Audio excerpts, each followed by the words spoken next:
علیکم ورحمۃ اللہ وبرکاتہ۔ نحمدہ ونصلی علی رسولہ الکریم۔ جامعہ انواریہ حیدرآباد باب العلم انواریہ ایجوکیشنل سوسائٹی کی جانب سے تحویز شریف کے درس کا سلسلہ جاری ہے۔ ہمارا سبق گزشتہ نشست میں جو ہوا تھا، باب مس الفرج هل یجب فیہ الوضوء ام لا، اس باب کے ہم نے پہلے حصے میں فریق اول کے دلائل کو پڑھا تھا۔ اس کا خلاصہ میں آپ کی خدمت میں عرض کر دیتا ہوں۔ آلہ تناسل کو چھونے سے وضو لازم ہوتا ہے یا نہیں، اس سلسلے میں بنیادی طور پر دو مذہب ہیں، دو قول ہیں۔ پہلا قول ہے امام شافعی، امام احمد بن حنبل اور امام مالک۔ ان حضرات کا مذہب یہ ہے کہ مس فرج سے وضو ٹوٹ جاتا ہے اور جدید وضو لازم ہو جاتا ہے۔ دوسرا قول تھا امام اعظم ابو حنیفہ کا، اور آپ کے علاوہ سفیان ثوری، حسن بصری، امام نخعی، عروہ بن زبیر وغیرہ۔ ان تمام حضرات کا مذہب یہ ہے کہ مس ذکر سے وضو نہیں ٹوٹتا ہے اور مطلقاً مس ذکر ناقض وضو نہیں ہے۔ صاحب کتاب نے باب کے آغاز میں فریق اول کے دلائل کو ذکر کیا تھا، اور اس سلسلے میں کچھ روایتیں ذکر کی گئی تھیں، تقریباً جن کی تعداد 20 حدیثیں فریق اول کی تائید میں پیش کی گئیں، جن میں 9 روایتیں بصرہ بنت صفوان سے، 3 حضرت عائشہ سے، اور 2 روایتیں زید بن خالد سے، اور حضرت عبداللہ بن عمر اور حضرت ابو ہریرہ سے، اور ایک روایت یعنی 2 روایتیں زید بن خالد اور ابن عمر سے، اور ایک روایت ابو ہریرہ، اور ایک روایت حضرت جابر سے، اور ایک محمد بن عبد الرحمن سے، 3 ام حبیبہ سے، اور عمر بن شعیب کی طرف اسناد کے ساتھ ذکر کی گئی تھیں۔ لیکن امام طحاوی نے ان تمام روایتوں کی سند پر بہت عمدگی سے کلام کیا، اور ان کا سقم، ان کا ضعف، ان کا انقطاع یا ان کا موقوف ہونا یا ان کا منکر ہونا یہ ثابت فرمایا۔ آج ہم فریق ثانی یعنی مذہب راجح، مذہب احناف کے دلائل کو یہاں پڑھیں گے، اور یہیں سے اپنے سبق کا ہم آغاز کرتے ہیں۔ دیکھیے،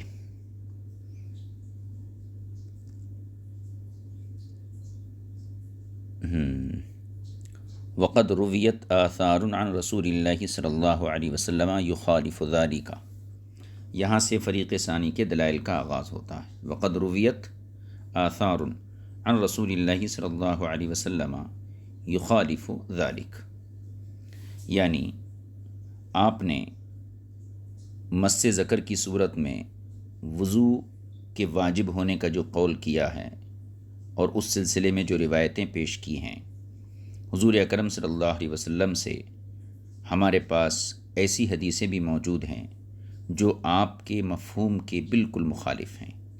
یعنی آپ نے جو حکم بیان کیا ہے، جو حدیثیں بیان کی ہیں، ہمارے پاس مرفوع احادیث اس کے خلاف حکم کو ظاہر کرتی ہیں۔ یعنی ایسی حدیثیں ہیں جن سے یہ واضح ہوتا ہے کہ مس ذکر سے مطلقاً وضو نہیں ٹوٹتا ہے، یعنی مطلقاً مس ذکر یہ ناقض وضو نہیں ہے۔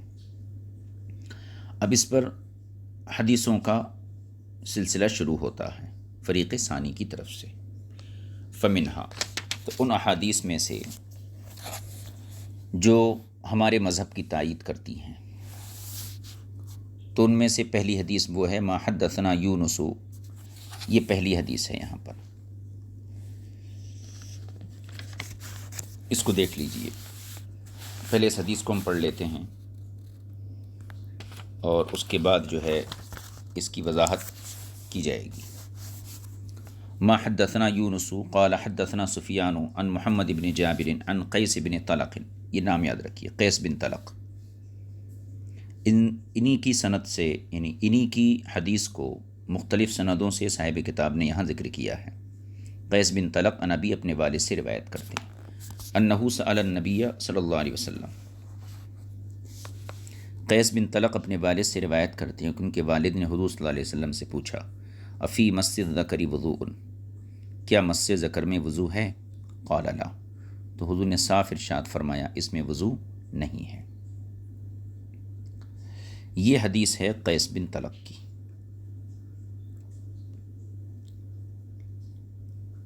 اور اس حدیث کا مفہوم یہی ہے کہ مس ذکر کے بارے میں جب سوال کیا گیا تو حضور نے جواب دیا کہ اس سے وضو واجب نہیں ہوتا ہے۔ اب اسی حدیث کی یعنی قیس بن طلق کی اس روایت کو مختلف سندوں سے صاحب کتاب نے یہاں ذکر کیا ہے، ان سندوں کو ہم بعد میں پڑھتے ہیں۔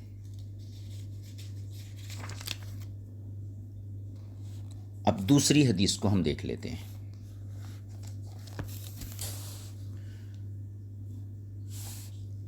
یہاں آگے ایک لفظ، ایک راوی کا نام آئے گا ملازم، یعنی قیس بن طلق کی حدیث جن سندوں سے یہاں ذکر کی گئی ہے اس میں ایک سند ایسی ہے جس میں ملازم نام کے راوی آتے ہیں۔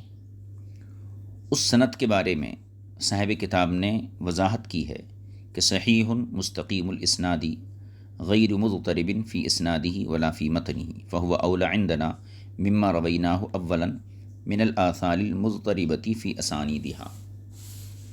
اس حدیث کو خاص طور پر مصنف نے جو ہے یہاں پر منفرداً اس کی سند کے حوالے سے یہ بات کہی ہے کہ قیس بن طلق کی ایک روایت ملازم کے واسطے سے آئی ہے، یعنی قیس بن طلق سے عبداللہ بن بدر نے سنا، عبداللہ بن بدر سے ملازم نے سنا ہے۔ تو اس سند کے بارے میں صاحب کتاب آگے کلام کریں گے، جس کو میں یہاں صرف ذکر کیا ہوں کہ یہ سند صحیح ہے ملازم کی، اس کی سند بالکل درست ہے، اس کی نہ سند میں اضطراب ہے نہ متن کے اندر اضطراب ہے، اور یہ حدیث اپنی سند کے لحاظ سے ان احادیث سے بہتر اور اولا ہے جو مضطرب احادیثیں، مضطرب سندوں، جن احادیث کی سند میں اضطراب ہے، ان اضطرابی اسانید کی روایات کو باب کے آغاز میں فریق اول کی تائید میں ذکر کیا گیا تھا، ان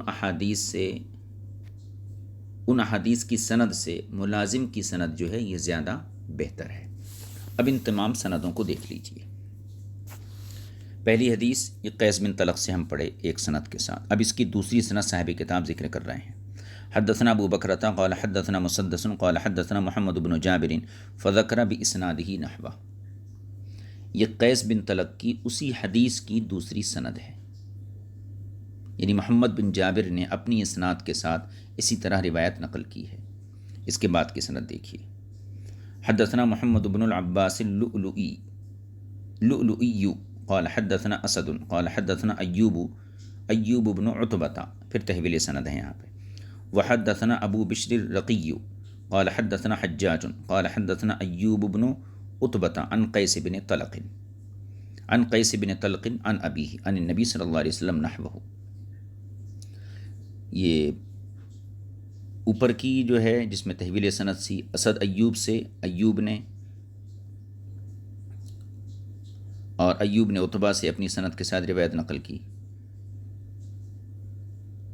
پھر اس کے بعد ایک سند اور ہے نیچے۔ حدثنا حسین بن نصر قال حدثنا یوسف بن عدی قال حدثنا ملازم بن عمر عن عبد اللہ بن بدر السحیمی عن قیس بن طلق عن ابی عن النبی صلی اللہ علیہ وسلم مثل۔ اب دیکھیے اسی حدیث کی سند میں ملازم بن عمر یہ راوی کا نام آیا ہے۔ اوپر 1 2 3 4 سندیں جو ذکر کی گئیں اس میں ملازم راوی نہیں ہیں، لیکن اس سند کے اندر ملازم راوی ہیں۔ اس کے بعد کی سند دیکھیے۔ حدثنا ابو امیہ قال حدثنا الاسود بن عامر وخلف بن الولید واحمد بن یونس وسعید بن سلیمان عن ایوب عن قیس انہ حدثه عن ابی عن النبی صلی اللہ علیہ وسلم نحوہ، یہ بھی اسی کی ایک سند ہے۔ آگے دی حدثنا محمد بن خزیمہ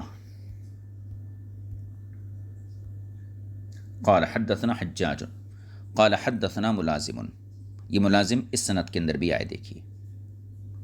ملازم عن عبد اللہ بن بدر عن قیس بن طلق عن ابیہ عن النبی صلی اللہ علیہ وسلم، یہ بھی قیس بن طلق کی روایت ہے لیکن اس سند کے اندر ملازم آئے ہیں، تو 2 سندوں کے اندر ملازم کا تذکرہ آیا ہے، دیکھیے۔ اس حدیث کو دیکھ لیجیے، عن نبی صلی اللہ علیہ وسلم، یعنی قیس بن طلق اپنے والد سے روایت کرتے ہیں، انہو سألہ رجل، عن نبی صلی اللہ علیہ وسلم انہو سألہ رجل، ایک شخص نے رسول پاک صلی اللہ علیہ وسلم سے پوچھا، فقال یا نبی اللہ، اور اس نے عرض کیا اللہ کے نبی صلی اللہ علیہ وسلم، ما ترى فی مس الرجل ذکرہ بعد ما توضأ، وضو کرنے کے بعد اگر آدمی اپنے اعلی تناسل کو چھو لے تو اس میں آپ کا کیا حکم ہے؟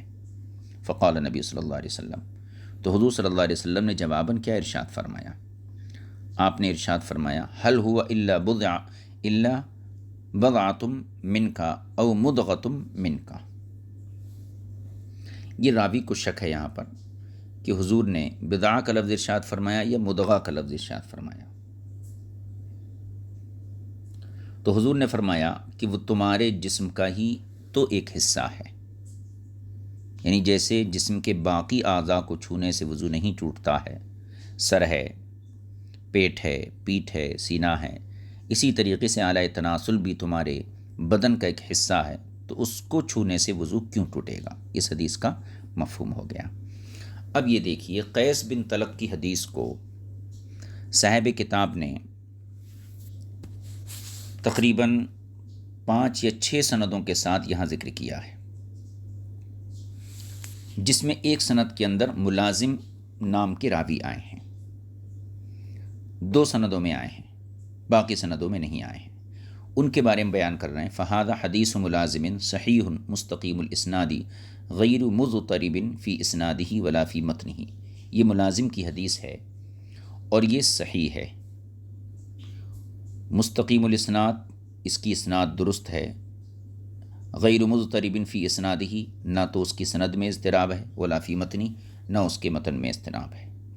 فہو اولا عندنا، اور یہ ہمارے نزدیک زیادہ بہتر ہے، مما رویناہ، ان حدیثوں سے جن کو ہم نے روایت کیا اولاً باب کے آغاز میں، من الاحادیث المضطربۃ فی اسانیدہا، ان حدیثوں سے زیادہ اولا ہے کہ جو مضطرب الاسناد حدیثیں ہم نے باب کے آغاز میں فریق اول کی تائید میں ذکر کی ہے۔ اب ملازم کے بارے میں صاحب کتاب نے یہ دعویٰ کیا کہ ملازم کی حدیث صحیح ہے، اس کی اسناد میں جو ہے استقامت ہے، اس کے متن میں بھی اضطراب نہیں ہے۔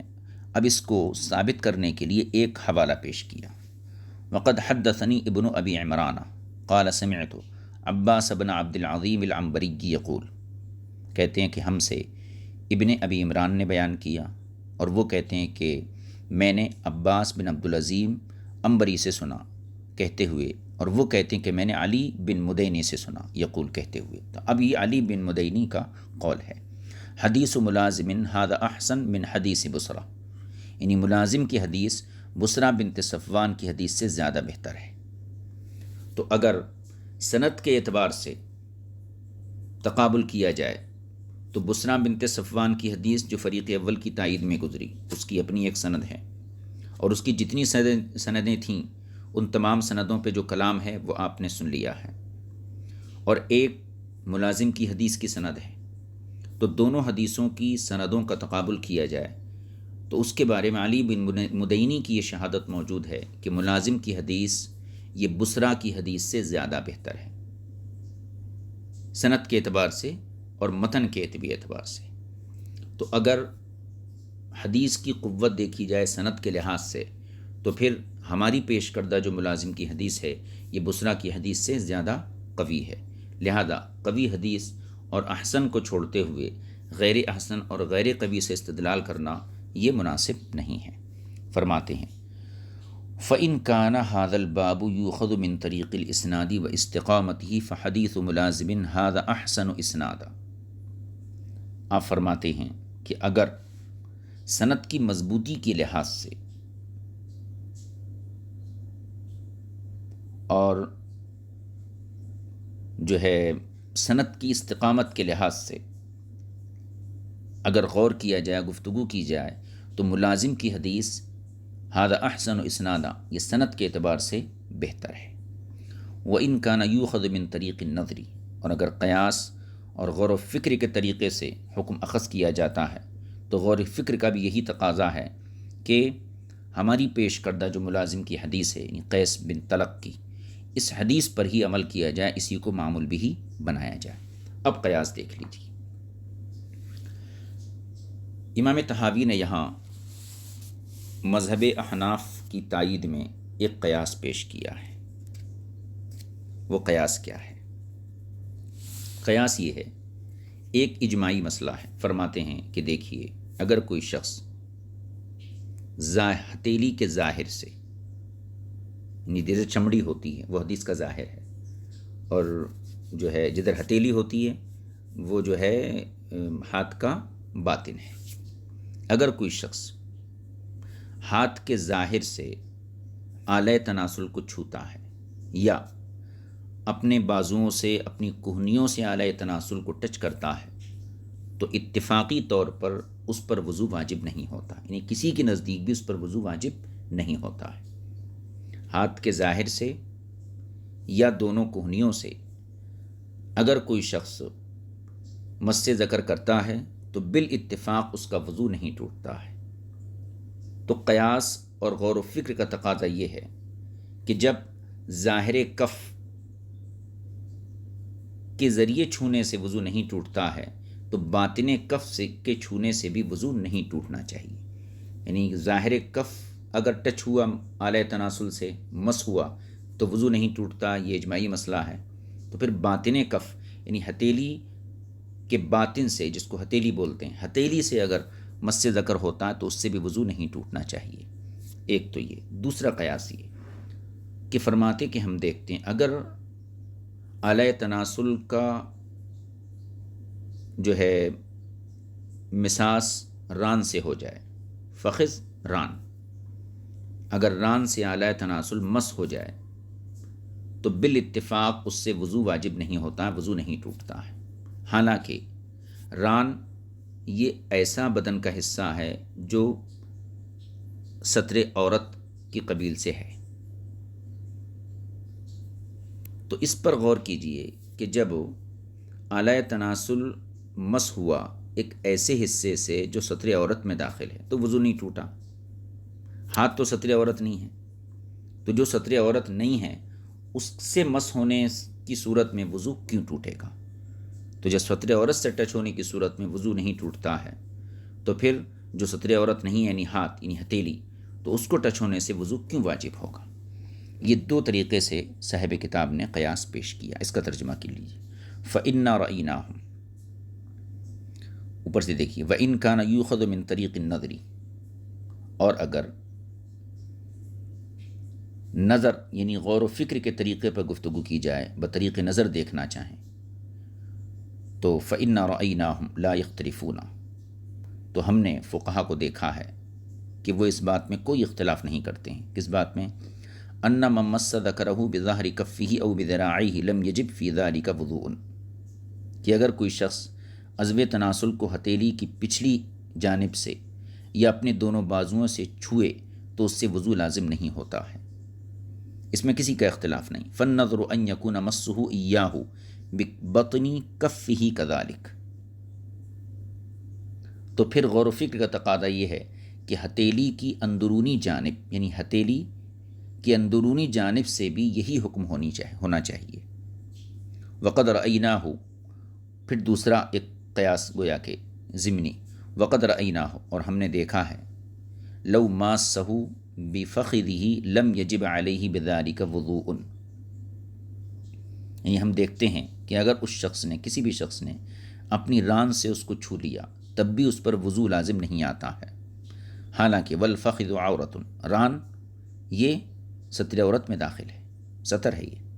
فَإِذَا كَانَتْ مُمَاسَّتُهُ إِيَّاهُ بِالْعَوْرَةِ، فَإِذَا كَانَتْ مُمَاسَّتُهُ إِيَّاهُ بِالْعَوْرَةِ، تو جب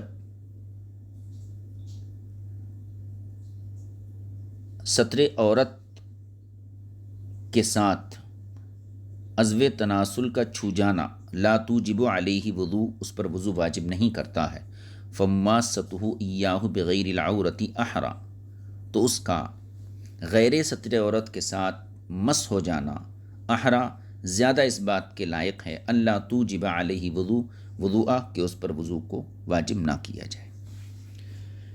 یہاں تک صاحب کتاب نے اپنے مذہب کی تائید میں قیس بن طلق کی روایت سے استدلال کیا، حدیث کی سند کی جو حیثیت تھی وہ ذکر کیا، اس کے بعد قیاس کے ذریعے اپنے مذہب کی تائید پیش کی۔ اب یہاں سے امام طحاوی گویا کہ صحابہ کرام کے کچھ اقوال بیان فرما رہے ہیں۔ کہاں سے؟ فقال الذین ذهبوا الى ایجاب الوضوء منہ، یعنی اگر کوئی آنے والی کچھ روایتیں ہیں، کچھ احادیث ابھی ذکر کریں گے، ان احادیث کے ذریعے اگر ہمارے خلاف حجت قائم کرے کہ دیکھو صحابہ کرام بھی جو ہیں مس ذکر سے وضو کو واجب قرار دیتے تھے، اگر ان حدیثوں سے ہم پر اعتراض کرے کہ یہ تمام حضرات جو ہیں ان کی روایتیں موجود ہیں کہ یہ مس ذکر سے وضو کو واجب قرار دیتے تھے، تو پھر آپ لوگ صحابہ کے خلاف مسلک کی تائید کیوں کرتے ہیں؟ تو پہلے امام طحاوی ان تمام روایتوں کو یہاں ذکر کریں گے، صحابہ کی یعنی روایتیں موقوفہ، صحابہ کے اقوال ہوں ان کو ذکر کریں گے جن کے ذریعے سے مذہب حنفی پر اعتراض پڑ سکتا تھا۔ اس کے بعد انہی صحابہ سے اس بات کی حدیثیں نقل کریں گے کہ وہی صحابہ کا عمل اور ان کا فتویٰ یہ تھا کہ مس ذکر سے وضو واجب نہیں ہوتا ہے۔ تو پہلے جن روایتوں کے ذریعے اعتراض ہو سکتا ہے ان روایتوں کو ہم ذکر کرتے ہیں، اور یہاں پر جو ہے تقریباً جو حضرت سعد ابن ابی وقاص ہیں، عبداللہ بن عمر ہیں، عبداللہ بن عباس ہیں، تو ان کے فتاوے ذکر کیے گئے ہیں۔ اس کے بعد انہی حضرات سے ان کا عمل نقل کیا گیا ہے جو بالکل فریق اول کے مخالف ہیں۔ پہلے ہم ان روایتوں کو پڑھ لیتے ہیں۔ دیکھیے فرماتے ہیں صاحب کتاب، فقال الذین ذهبوا الى ایجاب الوضوء منہ کا مردہ مس ذکر ہے، تو وہ لوگ جو اس سے یعنی مس ذکر سے وضو کو واجب کرنے کی طرف مائل ہوئے ہیں، فقد اوجب الوضوء فی مماسته بالکف اصحاب رسول اللہ صلی اللہ علیہ وسلم، یعنی ان لوگوں نے یہ کہا جو وضو کو واجب قرار دیتے ہیں کہ صرف ہم ہی وضو کو واجب قرار نہیں دیتے ہیں بلکہ رسول پاک صلی اللہ علیہ وسلم کے صحابہ بھی ہاتھ مس ہونے سے وضو کو واجب قرار دیتے تھے۔ فذکروا فی ذلک، اور انہوں نے اس سلسلے میں ان روایتوں کو ذکر کیا ہے۔ اب ان روایتوں کو دیکھ لیجیے، اس کو پھر سے میں خلاصے کے طور پر اس سوال کو عرض کر دوں۔ ناقضین یعنی جو لوگ مس ذکر سے وضو کے ٹوٹ جانے کے قائل ہیں، یعنی ناقض وضو کے قائلین، ان کا کہنا یہ ہے کہ حضور صلی اللہ علیہ وسلم کے صحابہ نے باطن کف سے یعنی ہتھیلی سے آلہ تناسل پکڑنے کی وجہ سے وضو کو واجب قرار دیا ہے، اور اس سلسلے میں 3 صحابہ کے اقوال یا فتاوے یہاں ذکر کیے گئے ہیں، سعد ابن ابی وقاص، اور ان کے بعد جو ہیں عبداللہ بن عمر، عبداللہ بن عباس۔ اب ان فتاوے کو پہلے دیکھ لیجیے، اس کے بعد ان پر صاحب کتاب نے جو کلام کیا ہے اس کی طرف توجہ کریں گے۔ فذکروا فی ذلک، اور قائلین ناقض وضو نے اس سلسلے میں ان حدیثوں کو ذکر کیا۔ ما حدثنا ابو بکرۃ قال حدثنا ابو داود قال حدثنا شعبۃ قال انبأنی الحکم قال سمعت مصعب بن سعد سعد بن ابی وقاص، یعنی سعد بن ابی وقاص کے بیٹے اپنے والد سے روایت کرتے ہیں، یقول کہتے ہیں، سعد ابن ابی وقاص کے بیٹے خود کہتے ہیں، کنت امسک المصحف علی ابی، میں اپنے والد کے لیے مصحف یعنی قرآن کریم کو پکڑے ہوئے تھا، کیونکہ اس زمانے میں قرآن کریم کا جو سائز تھا آج کی طرح مختصر سائز نہیں تھا۔ شہر کی جامع مسجد کے اندر ایک نسخہ رہتا تھا اور وہ کافی ضخیم ہوتا تھا، سائز بھی بڑا ہوتا تھا، وزن بھی زیادہ ہوتا تھا، تو گویا یہ اپنی والد کی تلاوت کے لیے قرآن کریم کو پکڑے ہوئے تھے۔ کنت امسک المصحف علی ابی، میں اپنے والد کے لیے قرآن کریم کو پکڑے ہوئے تھا۔ فمسست فرجی، اور اسی دوران میں نے جو ہے عضو تناسل کو مس کر دیا ہاتھ سے۔ فامرنی ان اتوضا، تو میرے بابا نے مجھے حکم دیا کہ میں وضو کروں، یعنی مجھے وضو کرنے کا حکم دیا۔ اب یہ حدیث کس کی ہے؟ سعد ابن ابی وقاص کے بیٹے مصعب بن سعد کی، لیکن قول کس کا ہے؟ صحابی کا، یعنی سعد ابن ابی وقاص کا۔ تو گویا کہ سعد ابن ابی وقاص کے یہاں مس ذکر سے وضو واجب ہو جاتا ہے، اسی لیے انہوں نے اپنے بیٹے کو مس ذکر کی صورت میں جو ہے کہنا چاہیے وضو کرنے کا حکم دیا۔ ٹھیک ہے، یہ ایک روایت کس کی ہوئی؟ سعد ابن ابی وقاص کی۔ اب دوسری روایت ہم پڑھ لیتے ہیں، حضرت عبداللہ بن عباس کی روایت اور ابن عمر کی روایت۔ حدثنا سلیمان بن شعیب قال حدثنا عبد الرحمن بن زیاد قال حدثنا شعبۃ عن قتادۃ قال كان ابن عمر وابن عباس يقولان في الرجل يمس ذكره قال يتوضأ۔ قتادہ کہتے ہیں کہ ابن عمر اور ابن عباس رضی اللہ تعالی عنہ یہ دونوں حضرات یقولان فی الرجل یمس ذکرہ، یہ دونوں حضرات فرماتے تھے اس شخص کے بارے میں، نیچے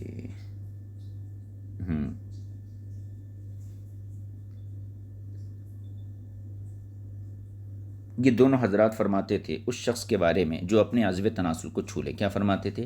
قال یتوضأ، کہ وضو کرے۔ یہ بیان کس کا؟ قتادہ کا۔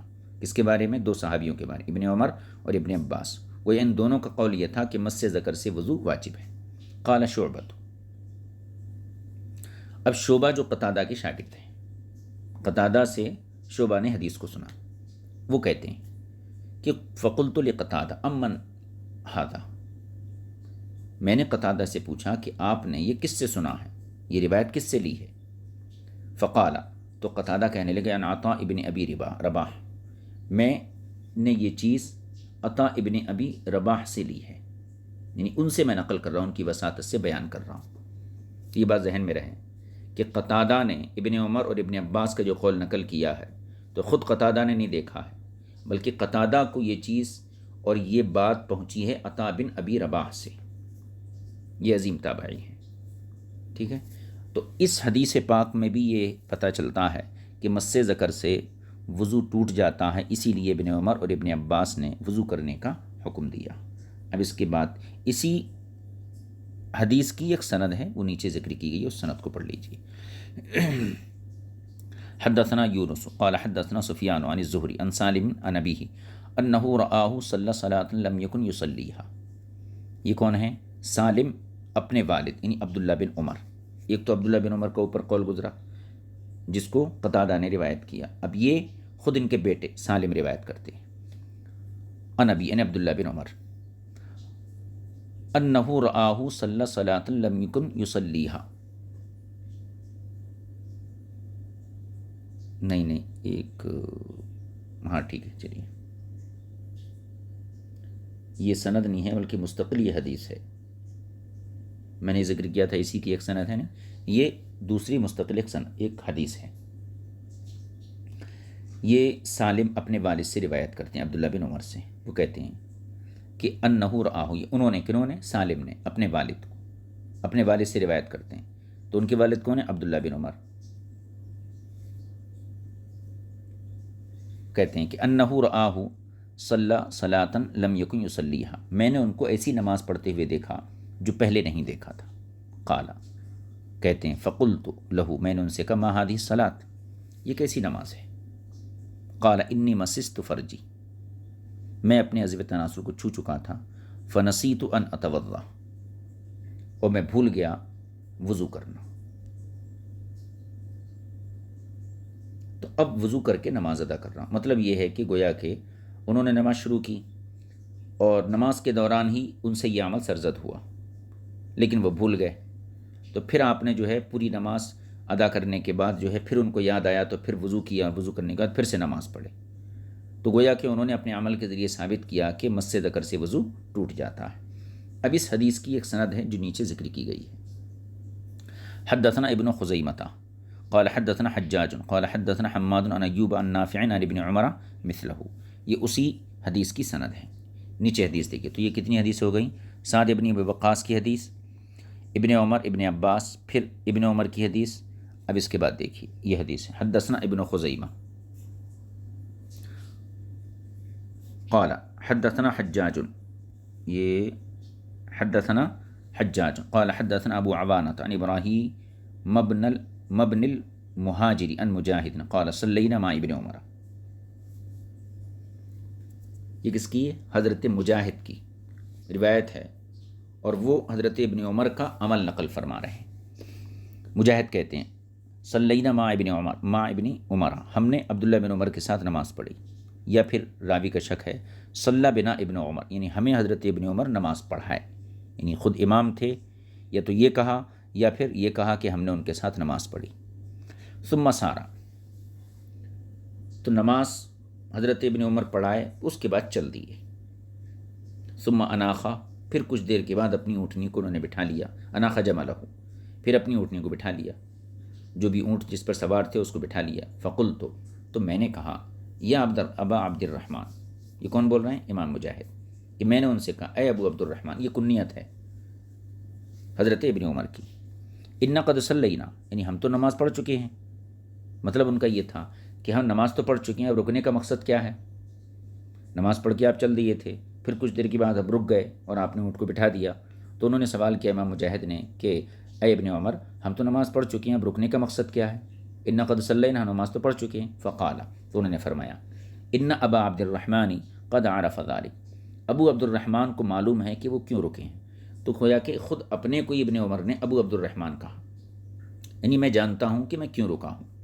اس کے بعد فرمایا ولکنی مسست ذکری، میں اعلی تناسل کو چھو چکا ہوں. قال، وہ کہتے ہیں فتوضا واعاد الصلاۃ، ابن عمر نے وضو کیا اور اپنی نماز کو دہرایا. یہ روایتیں ہو گئیں. اب اس میں مجموعی طور پر اگر دیکھا جائے تو یہ کس کس کی روایت ہیں؟ سعد ابن ابی وقاص کی، ابن عباس کی، ابن عمر کی، یہ روایتیں ہو گئیں. اور حضرت ان کی روایتیں ہی ہیں. ان تمام روایتوں سے یہ پتہ چلتا ہے کہ اعلی تناسل کو چھونے سے وضو ٹوٹ جاتا. اسی لیے ان حضرات نے اپنے عمل کے ذریعے یا اپنے حکم کے ذریعے یہ ثابت کیا کہ مس ذکر سے وضو ٹوٹ جاتا ہے.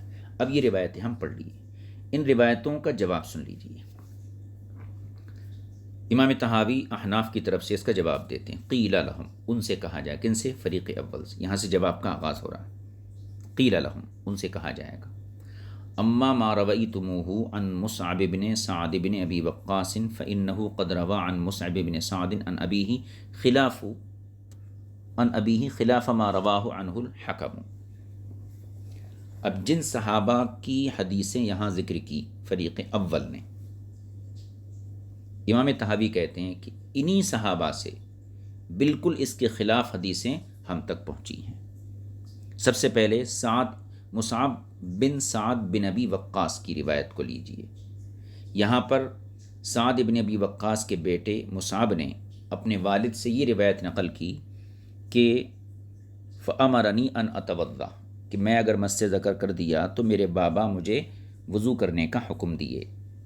صاحب کتاب فرماتے ہیں کہ مصعب بن سعد عن ابی، یعنی مصعب اپنے والد سے اس کے خلاف بھی روایت کرتے ہیں، لیکن وہ روایت جس کو حکم نے روایت کیا ہے، اس میں جو واسطہ ہیں وہ حکم ہیں.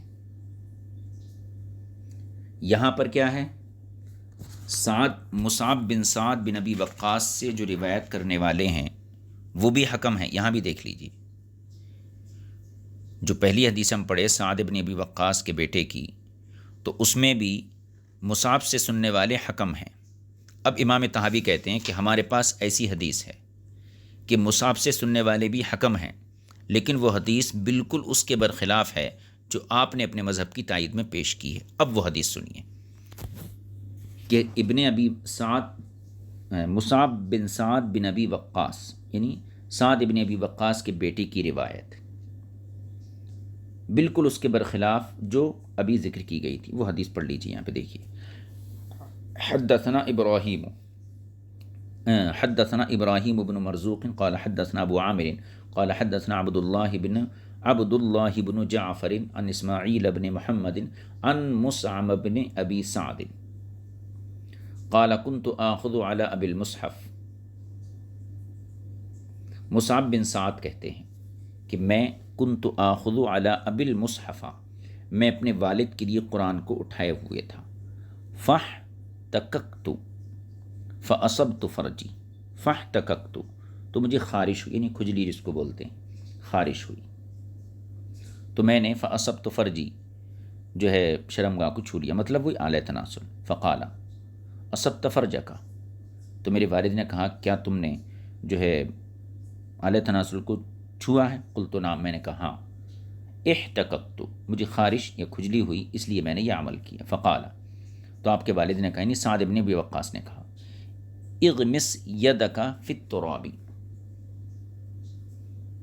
آپ نے فرمایا کہ مٹی میں اپنے ہاتھ کو ڈال دو، مطلب مٹی سے صاف کر لو۔ ولم یأمرنی ان اتوضا، اور میرے والد مجھے وضو کرنے کا حکم نہیں دیا۔ اب یہاں دیکھیے، اوپر جو حدیث بیان کی گئی تھی جس کے راوی حکم تھے، یعنی مصعب سے سننے والے حکم تھے، اس روایت کا مفہوم کیا تھا کہ مجھے میرے والد نے وضو کرنے کا حکم دیا، اور یہ روایت جو امام طحاوی نے یہاں ذکر کی ہے، یہاں مصعب سے سننے والے اسماعیل بن محمد ہیں، اور اس روایت میں یہ ہے کہ فرماتے ہیں کہ مجھے صرف مٹی میں ہاتھ ڈالنے کا حکم دیا لیکن وضو کرنے کا حکم نہیں دیا۔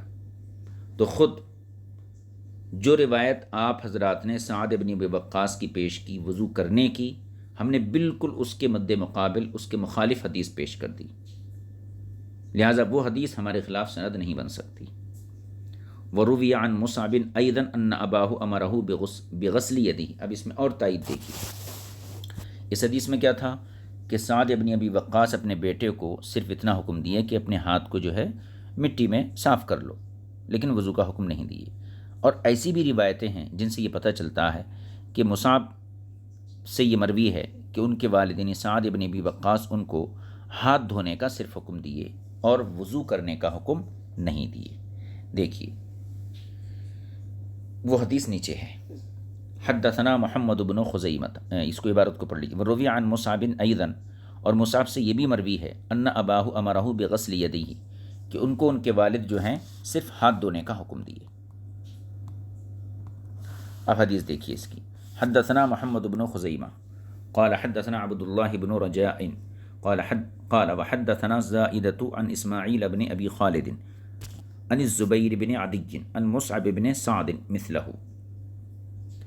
تو یہاں پر کیا ہیں، زبیر بن عدی مصعب سے سننے والے ہیں، اسی کی مثل حدیث انہوں نے روایت کی، مگر غیر انہ قال، مگر اس سند کے ساتھ جو حدیث آئی ہے اس میں کیا ہے، قم فغسل یدک، سعد بن ابی وقاص نے اپنے بیٹے مصعب سے کہا کہ اٹھو اور اپنے ہاتھ کو دھو لو۔ تو اب اس حدیث سے کیا پتہ چلتا ہے؟ اس حدیث سے یہ پتہ چلتا ہے کہ پہلی حدیث جہاں پر یہ آیا تھا کہ میرے بابا نے مجھے وضو کرنے کا فَأَمَرَنِي أَنْ أَتَوَضَّأَ، کہ سعد بن ابی وقاص مجھے وضو کرنے کا حکم دیے، ٹھیک ہے، اور یہ دو حدیثیں ہیں جن میں ایک میں یہ آیا ہے کہ ہاتھ کو مٹی میں ڈالنے کا حکم دیے، اور ایک میں یہ آیا ہے کہ ہاتھ کو دھونے کا حکم دیے۔ تو صاحب کتاب فرماتے ہیں کہ ممکن ہے کہ اوپر جو حدیث آپ نے پیش کی تھی فَأَمَرَنِي أَنْ أَتَوَضَّأَ، تو وہاں وضو سے مراد لغوی وضو ہو، جس کو حکم نے مصعب سے روایت کیا جس میں وضو کا تذکرہ آیا، تو وہاں وضو سے مراد لغوی وضو ہو، کیونکہ یہ روایت جو زبیر بن عدی نے مصعب سے سنا ہے، یہ روایت اس کی وضاحت کر رہی کہ آپ نے فغسل یدک فرمایا، تو ممکن ہے کہ وہاں وضو سے مراد یہ لغوی وضو ہو، اور اس کے ہم بھی مخالف نہیں ہیں کہ اگر مس ذکر ہو جاتا ہے اور اس سے اگر کوئی ہاتھ دھوتا ہے تو اس میں کوئی حرج کی بات نہیں ہے، لیکن وضو کرنا ضروری ہے یہ غلط ہے۔ تو فرماتے ہیں فَقَدْ يَجُوزُ أَنْ يَكُونَ الْوُضُوءُ الَّذِي رَوَاهُ الْحَاكِمُ، تو ممکن ہے کہ وہ وضو جو حاکم نے روایت کیا فی حدیث ہی اپنی حدیث میں مصعب سے ہوا غسل الیدی، تو وہاں وضو سے مراد ہاتھ کا دھونا ہو، علی ما بینہ عنہ الزبیر بن عدی، جیسا کہ مصعب سے زبیر بن عدی نے ذکر کیا ہے، حتی لا تتضاد الروایتان، تاکہ دونوں روایتیں متضاد نہ ہوں، یعنی یہ کام اس لیے کیا جائے گا تاکہ دونوں روایتیں متضاد نہ ہوں، کہ مصعب سے دو چیزیں منقول ہیں کہ ان کے والد نے ایک جگہ یہ ہے، یعنی حکم کی روایت میں یہ ہے کہ فَأَمَرَنِي أَنْ أَتَوَضَّأَ، مجھے میرے والد وضو کرنے کا حکم دیے، اور زبیر بن عدی کی روایت یہ ہے کہ میرے والد مجھے ہاتھ دھونے کا حکم دیے۔ تو ہاتھ دھونے میں وضو کرنے میں تضاد ہے، ایک دوسرے کے مخالف ہیں، یعنی پہلی حدیث سے سمجھ میں آتا وضو ٹوٹ گیا، اور دوسری حدیث سے سمجھ میں آتا کہ وضو نہیں ٹوٹا، ایک ہی روایت، ایک ہی صحابی کی، ایک ہی واقعہ، تو یہ تضاد ہے۔ تو اس تضاد کو دور کرنے کی یہی ایک صورت ہے، جیسے کہ اور زبیر بن عدی کی روایت سے ثابت ہو رہا ہے کہ یہاں پر وضو سے مراد آپ جو ہے لغوی وضو لیجیے، ہاتھ دھونا مراد لیجیے۔ ایسے جب کریں گے تو آپس کا تضاد یہ ختم ہو جائے گا۔ ایک طریقہ ہو گیا جواب کا۔ اس جواب کا خلاصہ یہ ہے کہ حکم نے جو روایت مصعب سے کی تو وہاں پر فَأَمَرَنِي أَنْ أَتَوَضَّأَ میں وضو سے مراد صرف ہاتھ کا دھونا ہے، جیسا کہ اس کی وضاحت زبیر بن عدی کی روایت سے ہوتی ہے جس میں صاف الفاظ قم فغسل یدک کا۔ ایک جواب تو یہ ہے۔ دوسرا جواب، خود حضرت سعد سے مس ذکر کے سلسلے میں یہ صراحت موجود ہے کہ اس میں وضو واجب نہیں ہوتا ہے، جیسے کہ نیچے دیکھیے حدیث، دیکھیے حدیث کیا ہے۔ وقد روی عن سعد من قوله انه لا وضوء فی ذلک، اور حضرت سعد رضی اللہ عنہ سے خود مروی ہے، انہی کا قول ہے انه لا وضوء فیہ کہ مس ذکر میں وضو واجب نہیں ہے، جیسا کہ حدیث سے دیکھیے۔ حدثنا محمد بن خزیمہ قال حدثنا عبد الله بن رجاء قال اخبرنا زائدة عن اسماعیل بن ابی خالد عن قیس بن ابی حازم قال سئل سعد عن مس الذکر۔ قیس بن حازم کہتے ہیں کہ حضرت سعد بن ابی وقاص سے مس ذکر کے بارے میں پوچھا گیا۔ یہ ہے دیکھیے، ہاں مس ذکر کے بارے میں پوچھا گیا، فقال، تو آپ نے فرمایا ان کان نجسا فاقطعه لا باس به، یعنی مس ذکر کے بارے میں پوچھا گیا، اس سے وضو ٹوٹ جاتا، تو آپ نے فرمایا اگر جو ہے آلہ تناسل ناپاک ہے تو اس کو کاٹ ڈالو۔ مطلب کیا ہے؟ اس کے چھونے سے وضو نہیں ٹوٹتا ہے، لا باس به، اس کے چھونے میں کوئی حرج نہیں۔ تو یہ صریح روایت آ گئی خود حضرت سعد بن ابی وقاص کی۔ اس سے بھی یہ واضح ہو گیا کہ اوپر جو حکم نے روایت کی ہے مصعب سے، وہاں پر وضو سے مراد یہ وضو شرعی نہیں بلکہ لغوی وضو ہے، یعنی ہاتھ دھونا اس سے مراد ہے، لہذا اس حدیث پاک سے آپ اعتراض نہیں کر سکتے۔ اب حضرت سعد کی ایک اور روایت، صریح روایت، ایک اور روایت ہے، اس کو بھی یہاں دیکھ لیجیے۔ حدثنا صالح بن عبد الرحمن قال حدثنا سعید بن منصور قال اخبرنا حشیم قال حدثنا اسماعیل بن ابی خالد عن قیس بن ابی حازم قال قال رجل لسعد، ایک شخص نے حضرت سعد ابن ابی وقاص سے کہا انه مس ذکرہ وهو فی الصلاۃ، کہ فلاں شخص جو ہے حالت نماز میں اپنے آلہ تناسل کو چھو دیا، کیا حکم ہے؟ تو آپ نے کیا فرمایا اقطعہ، اسے کاٹ ڈالو، انما هو بضعۃ منک، وہ تو تمہارے جسم کا ہی ایک ٹکڑا ہے، تو جیسے جسم کے باقی حصے ناپاک نہیں ہیں اور ان کو ہاتھ لگنے سے وضو نہیں ٹوٹتا، ایسے ہی اعلی تناسل کو چھونے سے بھی وضو نہیں ٹوٹے گا۔ صاحب کتاب فرماتے فہذا سعد لما کشفت الروایات عنہ ثبت عنہ انہ لا وضوء فی مس الذکر۔ امام طحاوی فرماتے ہیں کہ دیکھیے یہ حضرت سعد ابن ابی وقاص ہیں، لما کشفت الروایات عنہ، جب ان سے مروی حدیثوں کی تحقیق کی گئی، یعنی ان سے جو روایتیں ذکر کی گئی ہیں، تو ایک تو وہ ہے جس کو حکم نے ذکر کیا، روایت کیا، اور دوسری وہ ہیں جن کو جو ہے قیس بن ابی حازم نے روایت کیا خود ڈائریکٹ سعد ابن ابی وقاص سے۔ تو حضرت سعد ابن ابی وقاص کی تمام مرویات کی جب تحقیق کی گئی تو اس سے یہ ثابت ہو گیا کہ ان کے یہاں بھی مس ذکر سے وضو نہیں ہے۔ دیکھیے فہذا سعد، یہ حضرت سعد ہے، لما کشفت الروایات عنہ، جب ان سے مروی حدیثوں کی تحقیق کی گئی، ثبت عنہ، تو انہی سے یہ ثابت ہو گیا حضرت سعد ابن ابی وقاص سے انہ لا وضوء فی مس ذکری، کہ مس ذکر میں وضو نہیں ہے۔ تو پہلی روایت جو فریق اول کی طرف سے پیش کی گئی تھی، دیکھو سعد ابن ابی وقاص نے مس ذکر کے بعد وضو کرنے کا حکم دیا، تو اس روایت کا یہ تفصیلی جواب مکمل ہو گیا۔ اب دوسری حدیث کو دیکھیے، دوسری حدیث کس کی تھی؟ ابن عمر اور ابن عباس کی، وہ حدیث پیش کی گئی، اس پر صاحب امام طحاوی کا کلام دیکھیے۔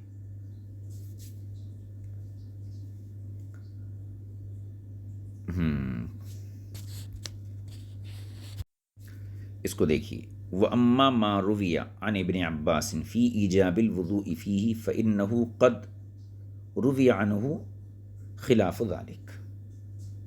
ابن عباس کی ایک روایت ذکر کی گئی تھی کہ ابن عباس کے نزدیک جو ہے مس ذکر سے وضو ٹوٹ جاتا ہے، دو سندوں کے ساتھ یہ بات ذکر کی گئی تھی.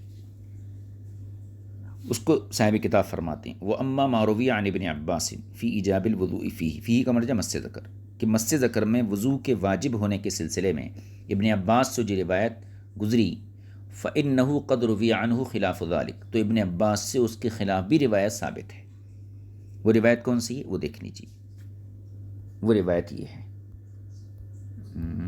یہ روایت ہے حدثنا ابو بکرۃ قال حدثنا یعقوب بن اسحاق قال حدثنا عکرمۃ بن عمار قال حدثنا عطاء عن ابن عباس. عطاء ابن عباس سے روایت کرتے ہیں قال ابن عباس نے فرمایا ما ابالی ایاہ مسست او انفی. یہ کتنی صریح حدیث ہے اس سلسلے میں کہ ابن عباس کا اپنا مذہب کیا ہے. ابن عباس فرماتے ہیں کہ مجھے اس بات کی پرواہ نہیں کہ آیا میں نے اعلی تناسل کو چھوا ہے یا ناک کو چھوا ہے. ما ابالی ایاہ مسستو، ایاہ محض من کا مرجع اعلی تناسل، مجھے کوئی پرواہ نہیں. ایاہ مسستو میں نے اعلی تناسل کو چھوا او انفی یا اپنی ناک کو چھوا، یعنی ناک اور اعلی تناسل کو چھونے دونوں کا حکم برابر ہے. لہذا ابن عباس کا مذہب یہ ہوا کہ اعلی تناسل کے چھونے سے وضو واجب نہیں ہوتا ہے. اب اسی حدیث کے بعد اس کی ایک سند صاحب کتاب نے ذکر کی ہے. حدثنا ابو بکرۃ قال حدثنا ابو عامر قال حدثنا ابن ابی ذئب عن شعبۃ مولى ابن عباس عن ابن عباس مثلہ، اسی کی ایک سند ہے. اب یہ دوسری حدیث دیکھیے، یہ ابن عباس کی ہی دوسری حدیث ہمارے مذہب کی تائید میں. حدثنا صالح بن عبد الرحمن قال حدثنا سعید بن منصور قال حدثنا حشیم قال اخبرنا الاعمش عن حبیب بن ابی ثابت عن سعید بن جبیر عن ابن عباس. اب اس میں دو صحابی آ گئے، سمجھو سعید بن جبیر بھی آ گئے، نہیں ابن عباس رضی اللہ تعالیٰ عنہ. انہ کان لا یری فی مس الذکر وضوءا، ابن عباس رضی اللہ تعالیٰ عنہ مس ذکر کے سلسلے میں وضو کے قائل نہیں تھے. یہ بھی صریح ہے. اس حدیث کی دوسری سند. اس حدیث کے بعد صاحب کتاب فرماتے ہیں فہذا ابن عباس، یہ ابن عباس ہیں، قد روی عنہ غیر ما رواہ قتادۃ عن عطاء عنہ. پیچھے جو حدیث گزری تھی فریق اول کی تائید میں، تو وہ حدیث ابن عباس سے گزری تھی قتادہ کے طریق سے، یعنی قتادہ نے ابن عباس سے روایت کیا تھا. تو صاحب کتاب فرماتے ہیں کہ وہ حدیث قتادہ نے روایت کی جس سے یہ ثابت ہو رہا تھا کہ مس ذکر سے وضو واجب ہوتا ہے، اور یہاں پر جو حدیث روایت کی وہ عطا نے کی ہے ابن عباس سے. تو یہاں پر عطا کی روایت کردہ حدیث کا حکم اس روایت کے خلاف ہے جس کو قتادہ نے ابن عباس سے روایت کیا ہے. ٹھیک ہے، تو دیکھیے فہذا ابن عباس قد روی عنہ غیر ما رواہ قتادۃ عن عطاء عنہ. تو یہ ابن عباس رضی اللہ تعالی عنہ ہے کہ آپ سے اس کے علاوہ حدیث مروی ہے عطا کے ذریعے سے جو قتادہ نے روایت کی، یعنی قتادہ کے برخلاف آپ کی حدیث عطا نے روایت کی ہے. لہذا ابن عباس کی روایت سے بھی استدلال نہیں کیا جا سکتا ہے. فرماتے ہیں فہذا فلم نعلم احدا من اصحاب رسول اللہ صلی اللہ علیہ وسلم. اب یہاں پر جواب دے دیا گیا، یعنی ابن عباس کی روایت کا کہاں گیا سعد ابن ابی وقاص کی روایت کا جواب دے دیا گیا. اب اس کے بعد کچھ فتاوے یہاں ذکر کر رہے ہیں. اجلہ صحابہ اکرام سے کچھ فتاوے ذکر کر رہے ہیں جن سے یہ پتہ چلتا ہے کہ مس ذکر سے وضو واجب نہیں ہوتا ہے. یہ صحابہ اکرام یعنی جمہور صحابہ کا یہی مسلک تھا. فرماتے ہیں فلم نعلم احدا من اصحاب رسول اللہ صلی اللہ علیہ وسلم افتا بالوضوء منہ غیر ابن عمر. اب چونکہ پیچھے جو روایتیں ذکر کی گئی تھیں وہ ایک ابن عباس کی روایت تھی، ایک سعد ابن ابی وقاص کی روایت تھی، اور ایک روایت ابن عمر کی بھی تھی. تو دو روایتوں کو تو جواب دے دیا. ابن عباس کی روایت کا بھی جواب ہو گیا، سعد ابن ابی وقاص کی روایت کا بھی جواب ہو گیا. ابن عمر کا جو فتویٰ تھا کہ ان کے یہاں ان کا جو فتویٰ نقل کیا گیا تھا کہ مس ذکر سے جو ہے وضو ٹوٹ جاتا ہے، اس کا جواب یہاں دے رہے ہیں. فرماتے ہیں فلم نعلم احدا من اصحاب رسول اللہ صلی اللہ علیہ وسلم ہم نے حضور صلی اللہ علیہ وسلم کے صحابہ میں سے کسی کو نہیں جانا کہ اس نے مس ذکر سے افتا بالوضوء منہ مس ذکر سے وضو کا فتویٰ دیا ہو، غیر ابن عمر کے علاوہ، یعنی ابن عمر کے علاوہ ہم کسی صحابی کو نہیں جانتے ہیں، اور کسی کا اس سلسلے میں کوئی جو ہے نام و نشان نہیں ہے کہ جنہوں نے مس ذکر سے وضو کرنے کا حکم دیا ہو۔ وقد خالفہ فی ذلک اکثر اصحاب رسول اللہ صلی اللہ علیہ وسلم، اور اس مسئلے میں اکثر صحابہ اکرام نے ابن عمر کی، حضرت عبداللہ بن عمر کی مخالفت کی، یعنی اکثر صحابہ اس سلسلے میں ابن عمر کے خلاف ہیں۔ تو صرف ابن عمر کی رائے کو لیں گے یا جمہور صحابہ کی رائے کو لیں گے؟ تو ایک جماعت عظیم صحابہ کی ابن عمر کے خلاف فتویٰ دیتی ہے، اب وہ یہ کہتے ہیں کہ شرمگاہ کو چھو لینے سے وضو لازم نہیں ہوتا ہے، اور ابن عمر فرماتے ہیں وضو لازم ہو جاتا ہے۔ تو جمہور صحابہ کی بات زیادہ باوزن ہے یا کسی ایک صحابی کی بات زیادہ باوزن ہے؟ اب یہاں سے کچھ فتاوے ہیں جو صاحب کتاب اپنے مذہب کی تائید میں پیش فرما رہے ہیں، ان فتاوے کو دیکھ لیجئے۔ دیکھیے، فرماتے حدثنا محمد بن عباسی قال حدثنا عبد اللہ بن محمد بن المغیرتی قال اخبرنا مسعر عن قابوس عن ابی زیبان عن علی، حضرت علی کا فتویٰ ہے۔ حضرت علی فرماتے ہیں، حضرت علی سے مروی انہ قال، آپ نے فرمایا ابالی انفی مسست او اذنی او ذکری، مجھے کوئی پرواہ نہیں چاہے میں اپنی ناک کو چھوں یا اپنے کان کو چھوں یا اعلی تناسل کو چھوں، میں ان کے درمیان کوئی امتیاز نہیں کرتا وضو ٹوٹنے نہ ٹوٹنے کے بارے میں۔ جیسے کان کی چھونے سے وضو نہیں ٹوٹتا، ایسے اعلی تناسل کو چھونے سے بھی وضو نہیں ٹوٹے گا۔ آگے دیکھیے، حدثنا ابو بکرۃ قال حدثنا یحیی بن حماد قال حدثنا ابو عوانۃ عن سلیمان عن المنہال بن عمرو عن قیس بن السکنی قال، قیس بن سکن کہتے ہیں قال عبد اللہ بن مسعود، عبداللہ بن مسعود مجتہد صحابی فرماتے ہیں ما ابالی ذکری مسست فی الصلاۃ او اذنی او انفی، مجھے اس کی کوئی پرواہ نہیں کہ حالت نماز میں میرا ہاتھ میرے کان تک پہنچ جائے یا پھر جو ہے عضو تناسل تک پہنچ جائے، مطلب کیا ہے، وضو نہیں ٹوٹتا ہے۔ تو حضرت علی، حضرت عبداللہ بن مسعود، دو کے یہ فتاوے ہو گئے، اور عبداللہ بن مسعود کے فتوے کی اور ایک سند نیچے ذکر کی گئی ہے، اس کو بھی پڑھ لیجیے۔ حدثنا بکر بن ادریس قال حدثنا آدم بن ابی ایاس قال حدثنا شعبۃ قال حدثنا ابو قیس قال سمعت حذیل یحدث عن عبد اللہ نحوہ، یہ اس کی سند ہے۔ پھر اس کی اور ایک سند ہے ابن مسعود کے قول کی، قال حدثنا صالح قال حدثنا سعید قال اخبرنا حشیم قال اخبرنا الاعمش عن المنہال بن عمرو عن قیس بن السکنی عن عبد اللہ یعنی عبداللہ بن مسعود مثلہ، یہ اس کی تیسری سند، یعنی ابن مسعود کے فتوے کی گویا کی یہاں 3 سندوں کے ساتھ ابن مسعود کا فتویٰ یہ ذکر کر دیا گیا، اور یہاں پر ایک اور سند ہے اس کی، پھر تحویل سند ہے، اس کو بھی دیکھ لیجیے۔ یہ ہے یہ حدثنا صالح سے، حدثنا صالح قال حدثنا سعید قال حدثنا حشیم قال اخبرنا سلیمان الشیبانی عن ابی قیس فذکر باسنادہ مثلہ، یہ بھی اسی کی ایک سند ابن مسعود کے قول کی۔ حدثنا ابو بکر قال حدثنا ابو احمد الزبیری قال حدثنا مسعر عن عمیر بن سعید، پھر یہ تحویل سند ہے۔ وحدثنا فہد قال حدثنا ابو نعیم قال حدثنا مسعر عن عمیر بن سعید قال كنت في مجلس فيه عمار بن یاسر، یہ کہتے ہیں کون؟ عمیر بن سعید، کہ میں ایک ایسی مجلس میں تھا جس میں عمار بن یاسر جیسے صحابی تھے، فذکر مس الذکری، تو مس ذکر کا تذکرہ ہوا، تو انہوں نے فرمایا انما ہوا بضعۃ منک مثل انفی، وہ تمہارے بدن کا ایسے ہی ایک ٹکڑا ہے جیسے کہ میری جو کہنا چاہیے ناک، تو مثل انفی کہا یا مثل انفکا کہا۔ وَإِنَّ لِكَفِّكَ مَوْضِعًا غَيْرَهُ، البتہ وَإِنَّ لِكَفِّكَ، البتہ اپنے ہاتھ کو موضعًا غیرہ، دوسری جگہ استعمال کرو۔ مطلب یہ ہے کہ گویا کہ انہوں نے بھی عضو تناسل کو ناک سے تشبیہ دی عدم نقض وضو میں، کہ جیسے ناک پر ہاتھ رکھنے سے وضو نہیں ٹوٹتا ہے، ایسی عضو تناسل کو چھونے سے وضو نہیں ٹوٹے گا، لیکن ایک جو ہے تہذیب بھی سکھائی کہ ہاتھ رکھنے کے لیے بدن کے اندر اور بھی بہت سارے مقامات ہیں، وہاں ہاتھ رکھ لیا کرو۔ یہ ایک ظریفانہ قول بھی کہا جا سکتا ہے اس کو۔ آگے دیکھیے حدیث، اور پھر اس میں 2 جگہ تحویل سند ہے۔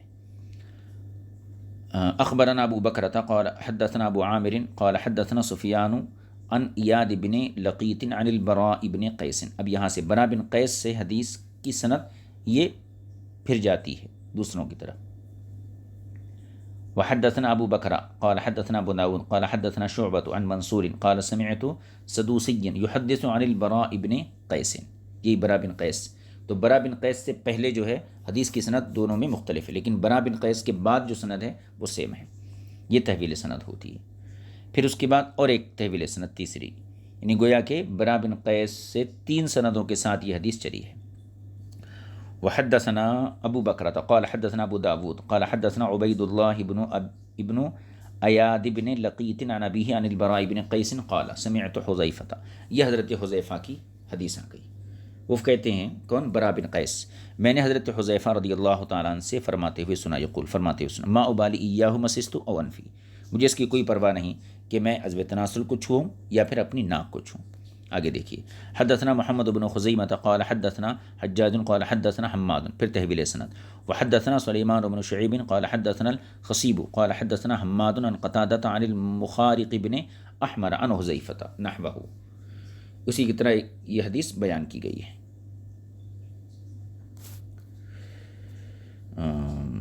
آگے دیکھیے، یہ کس کی تھی؟ حضرت حذیفہ کی۔ اس کے بعد اور دیکھیے، حضرت حذیفہ کے علاوہ عمران بن حسین کی ایک روایت ہے، عمران بن حسین کی، حدثنا ابن مرزوق قال حدثنا عمر بن ابی رزین قال حدثنا ہشام بن حسان عن الحسن عن 5 من اصحاب رسول اللہ صلی اللہ علیہ وسلم۔ یہ حسن بصری سے روایت کا، حسن بصری حضور صلی اللہ علیہ وسلم کے 5 صحابہ سے نقل کرتے ہیں، جن میں علی بن ابی طالب و عبد اللہ بن مسعود و حذیفۃ بن الیمانی و عمران بن حسین۔ ان 5 صحابہ کا فتویٰ حسن بصری نقل کرتے ہیں، کہتے ہیں ورجل آخر، اور ایک اور شخص، حضرت علی، عبداللہ بن مسعود، حذیفہ بن یمان، عمران، 4 تو یہ ہو گئے،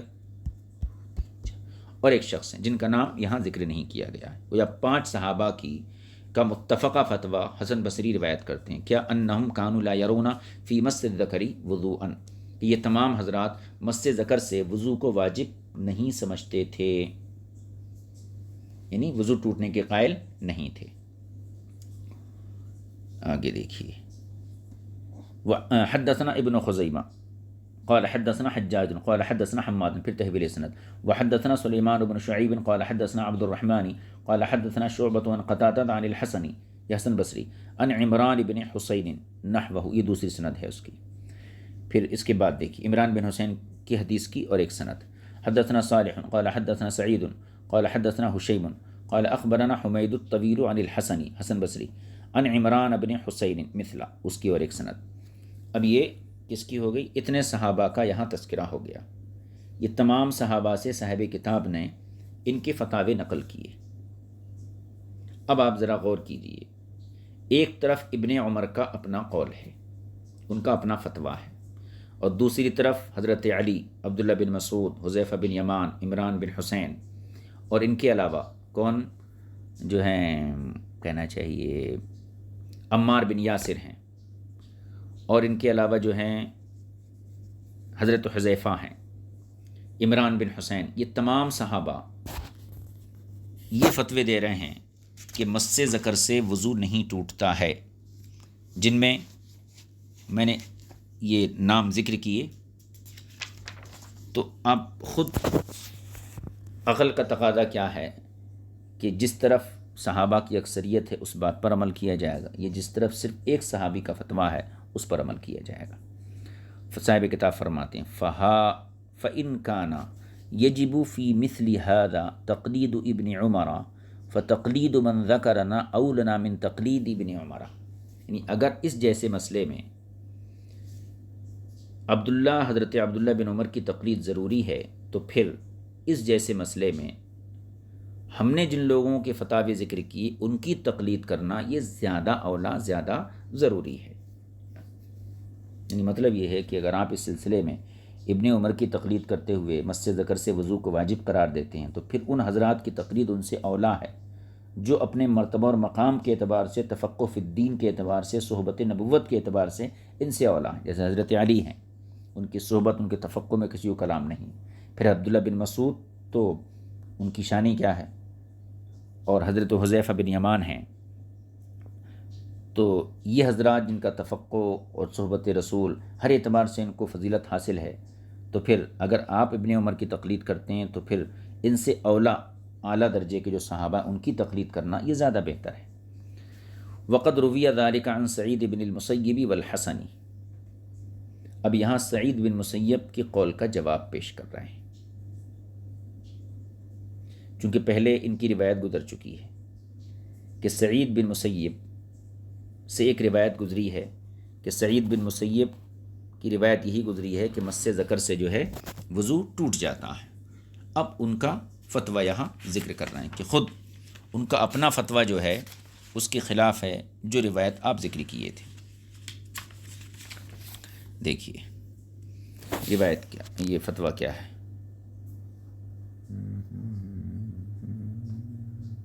دیکھیے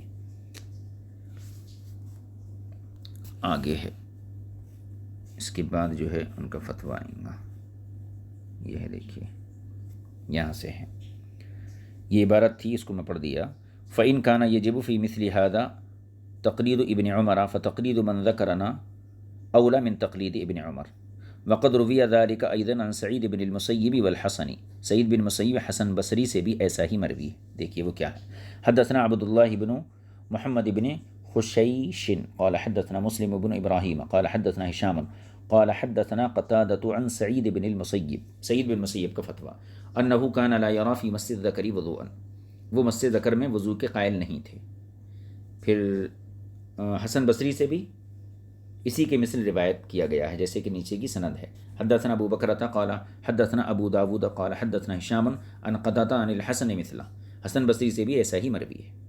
نیچے دیکھ لیجئے حسن بصری سے سری قول، سری فتویٰ ان کا. حدثنا ابو بکرۃ قال حدثنا عبد اللہ بن حمران قال حدثنا اشعث عن الحسن انه كان يكره مس الفرج. حسن بصری سے مروی ہے کہ آپ مس ذکر کو ناپسند کرتے تھے، نہیں چھو، مطلب اس کو چھونا یہ مکروہ سمجھتے تھے، کراہت محسوس کرتے تھے. فَإِنْ فَعَلَهُ لَمْ يَرَ عَلَيْهِ وُضُوء، اور اگر کوئی اس کو چھو لیتا تو اس سے وضو کے قائل نہیں تھے. یہ حضرت حسن بصری کا صریح فتویٰ ہے. نیچے فرماتے ہیں حدثنا صالح قال حدثنا سعید قال حدثنا هشيم قال اخبرنا يونس عن الحسن انه كان لا يرى في مس الذکر وضوءا. یہ بھی حضرت حسن بصری کا فتویٰ کہ آپ جو ہے مس ذکر سے وضو کے قائل نہیں تھے. فبهذا ناخذ، تو ہم انہی روایتوں سے استدلال کرتے ہیں، اسی سے حکم اخذ کرتے ہیں. اور یہی امام اعظم وهو قول ابی حنیفہ و ابی یوسف و محمد بن الحسن رضی اللہ تعالی عنہ، اور یہی ان ائمہ ثلاثہ کا مذہب ہے.